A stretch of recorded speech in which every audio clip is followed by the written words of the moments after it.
Shifumi. Yes. Pour notre première invitée, Candice, on va parler d'une application dont on a beaucoup entendu parler ces derniers temps. Stop Covid. Yes, Stop Covid. Mais est-ce que tu savais qu'une entreprise chambérienne avait participé à la construction de cette appli? Non, pas du tout. Eh ben voilà, on reçoit Olivier Berny, cofondateur de Lunabi Studio, qui a accepté de répondre à nos questions.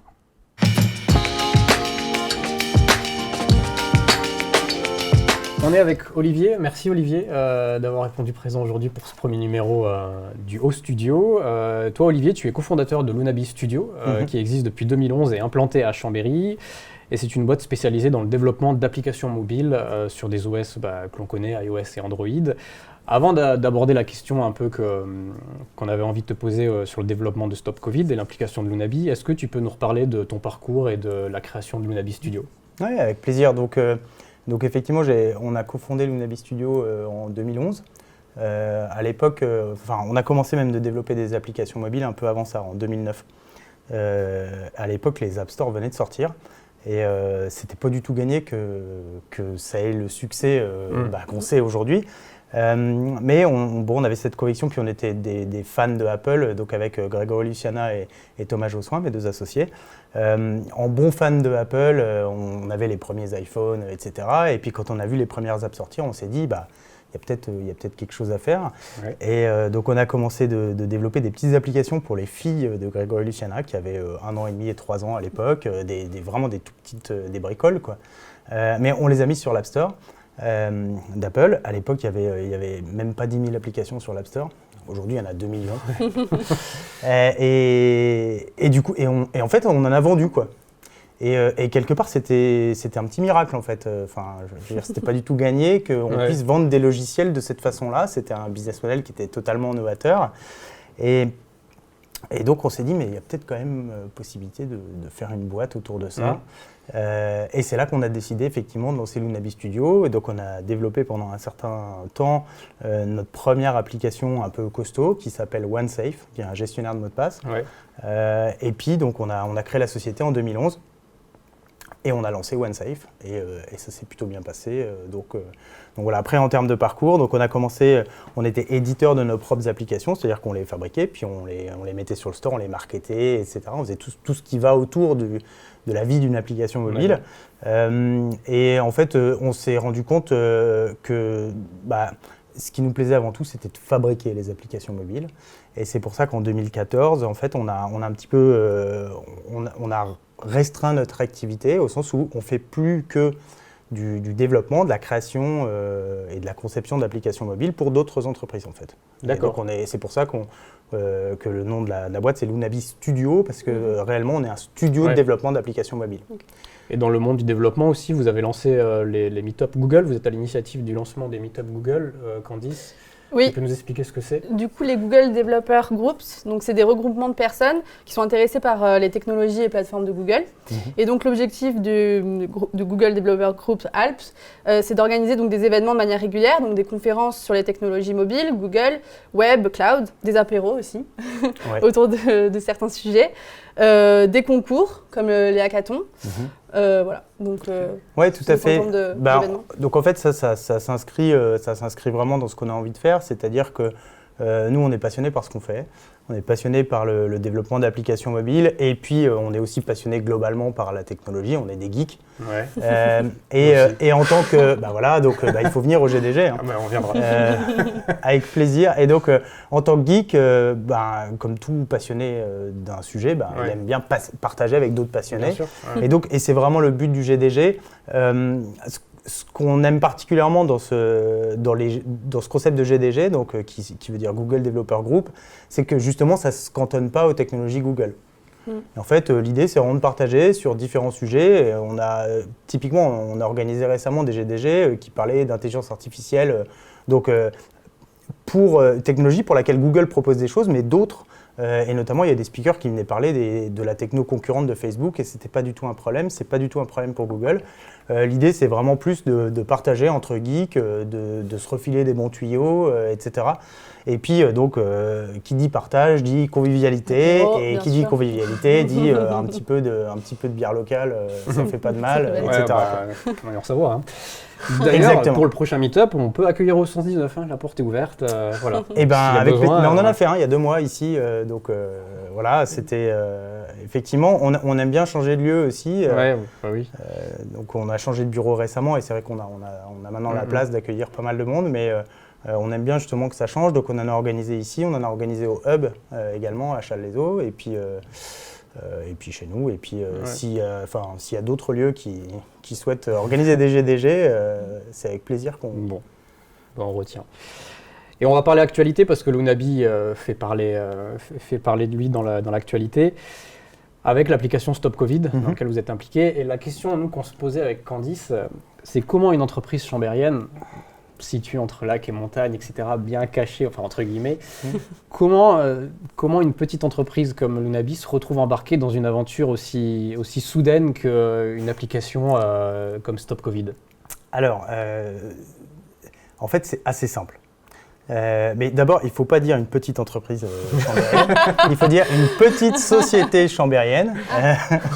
Je dis ça, c'est pour la blague, mais en fait, donc on a été effectivement interviewé pour le 20h de TF1 et pour le 20h de France 2, et les journalistes, coup sur coup, n'ont pas cité l'Unabi Studio, ils ont simplement dit une petite société chambérienne. Ouais. Okay. Donc, nous avons pris le nom de domaine, une petite société chambérienne.com, et si vous allez dessus, vous allez tomber sur le site web de l'Unabi Studio.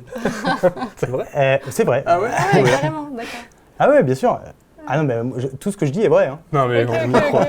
Donc, comment l'Unabi Studio se retrouve dans une aventure que... Alors, comment l'Unabi Studio... Alors, en fait c'est assez marrant, mais donc... on fait des apps, et ce qui nous intéresse, donc on fait des apps depuis longtemps, quasiment depuis que les apps existent, et vraiment ce qui nous intéresse dans le fait de faire des apps, c'est que, en fin de compte, on est tellement intime de notre smartphone.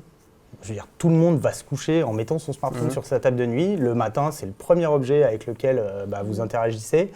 Donc on est tellement intime de notre smartphone que notre conviction, c'est que le smartphone a le pouvoir d'avoir un impact sur le quotidien des gens, vraiment, un impact important. Et donc c'est ça qui nous anime en fait. Ce qui nous anime, c'est que via les applications mobiles, on peut avoir un impact sur le quotidien des gens. Et donc, ceci étant dit, au début du confinement, quand on voit ce qui se passe, etc., et on réfléchit un petit peu quand même à quel rôle on pourrait jouer et quelle pierre on pourrait apporter dans le cadre de la lutte globalement contre le coronavirus. Donc on se pose un petit peu cette question. Il se trouve que j'ai vécu 7 ans à Singapour et qu'à ce moment-là, Singapour a sorti une application qui s'appelle Trace Together et qui fait exactement ce que fait Stop Covid. D'accord. À quelques détails près, mais globalement, c'est une application de tracing Bluetooth. Et donc, là, ça fait tilt quoi. Exactement. En fait, donc il y a eu plusieurs faisceaux de ce type-là. Donc vraiment, ça a fait tilt. On s'est dit, bon sang, mais oui, il faut faire ça, c'est sûr. Ouais. Même si on n'est pas épidémio et qu'on n'avait absolument aucune idée de savoir si le truc était super efficace ou c'était juste un gadget. Ouais. La réalité, je pense que c'est évidemment, c'est entre les deux. Et puis ça dépend des nombres d'utilisateurs. Enfin, il y a eu plein de choses. Mais globalement, on s'est dit, il faut faire ça. Et donc une fois qu'on a fait ce constat, et là en termes de temporalité, on est à combien de temps après le début du confinement? On est autour de la dernière semaine de mars, quoi. D'accord, ouais, donc vraiment le début. Quoi. Vraiment le début. Et donc voilà, donc du coup avec Thomas, donc mon associé. On s'est réparti un petit peu les rôles et puis j'ai tout de suite commencé en fait à faire des maquettes, etc. Et puis on a 2 devs qui ont tout de suite commencé à faire des petits prototypes d'applications. Parallèlement à ça, Thomas, qui est plus du côté, on va dire, business développement, etc., a essayé de rentrer en contact en fait avec le gouvernement d'une manière ou d'une autre. Ce qui fait qu'on s'est retrouvé en fait assez rapidement à discuter avec l'INRIA, qui avait été chargé quelques jours auparavant par le Premier ministre de faire Stop Covid. D'accord. On leur a montré ce qu'on avait fait et en fait personne n'avait rien fait encore, à part nous. Et du coup on leur a montré des maquettes, des protos, etc. Et ils ont dit ok, manifestement ils ont apprécié un petit peu ce qu'on a fait et c'est comme ça en fait qu'on est rentré dans le truc petit à petit quoi.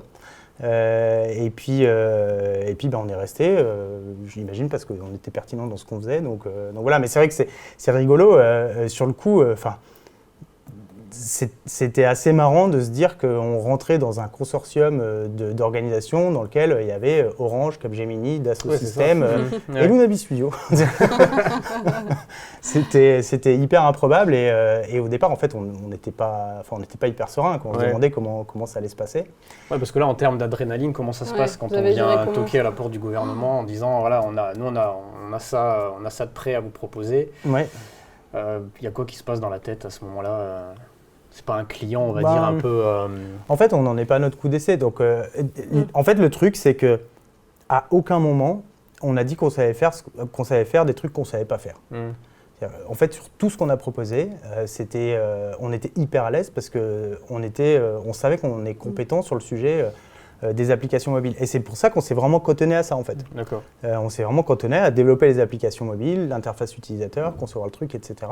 Et du coup, en fait, alors je ne sais pas si c'était vraiment de l'adrénaline ou à des moments il en fallait un peu parce que. Mais ouais, il y avait une forme de pression, c'est clair, parce qu'il fallait livrer un truc qui soit top. En fait, ça s'est plutôt bien passé parce qu'on était un peu dans notre zone de confort, en tout cas d'un point de vue des compétences techniques, quoi. Oui. Donc voilà. Et donc concrètement, le rôle de Lunabi, quand je télécharge moi l'application Stop Covid, c'est l'interface utilisateur, ça c'est Lunabi, c'est le travail de Lunabi. Carrément, c'est nous qui avons appuyé sur le bouton publier l'application sur l'App Store. Ok. Donc c'est rigolo, on intervient sur les comptes App Store qui s'appellent gouvernement français. Et c'est vrai que quand tu appuies sur le bouton, c'est surtout la première fois, donc le 2 juin dans l'après-midi. Goutte de transpiration. Ouais, c'est ça.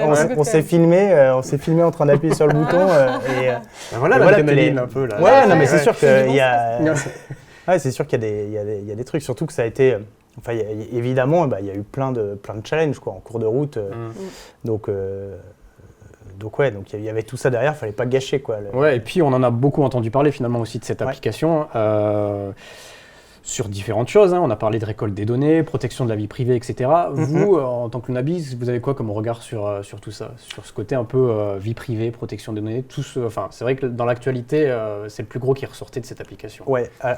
Alors, déjà, le premier truc, en fait, le premier regard qu'on a, c'est que c'est hyper simple. Nous, si on pensait que la vie privée des utilisateurs était à risque, on n'aurait pas fait ce projet. Donc voilà.